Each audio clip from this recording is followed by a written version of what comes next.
정봉훈 해양경찰청장을 포함한 치안감 이상 해경 간부 9명이 오늘 집단으로 사의를 표명했습니다. 정 청장은 서해에서 피격된 해양수산부 공무원 사건과 관련해서 책임을 통감한다면서 더 나은 조직을 위해서 사퇴하겠다고 밝혔습니다. 대통령실은 그 뜻을 존중한다면서도 현재 진상규명을 위해서 감사에 들어간 만큼 사표는 반려할 계획이라고 밝혔습니다.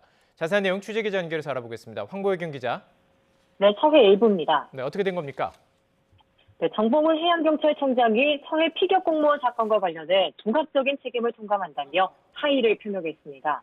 또 김병로 중부청장과 김종욱 서해청장, 윤성현 남해청장 등 해경 치안감 이상 간부 8명도 일괄적으로 사퇴 의사를 밝혔습니다.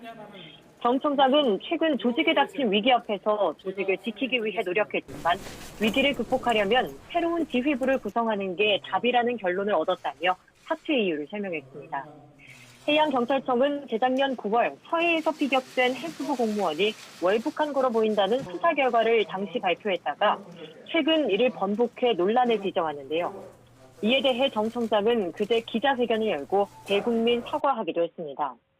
당시 정 청장은 피격 공무원 수사 결과 발표와 관련해 많은 오해를 불러일으킨 점에 대해 국민과 유족께 진심으로 사과한다고 밝혔는데요.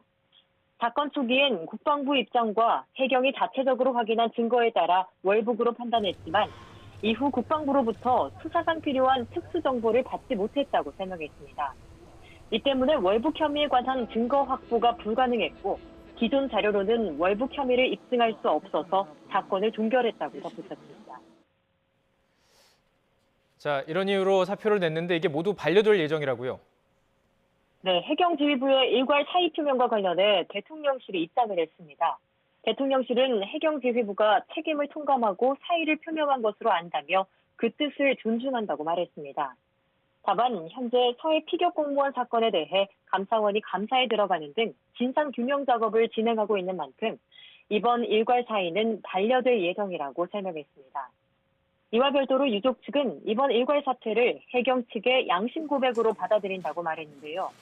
당시 월북 상황이 확실하지 않았는데도 성급하게 발표해 가족들을 고통에 빠뜨리고 국민에게 혼란을 준 걸 반성하는 의미란 겁니다. 다만 이번 사태로 끝내는 것이 아니라며 제대로 된 진상규명과 책임자 처벌을 계속 이어나가야 한다고 촉구했습니다. 지금까지 서해 일부에서 전해드렸습니다.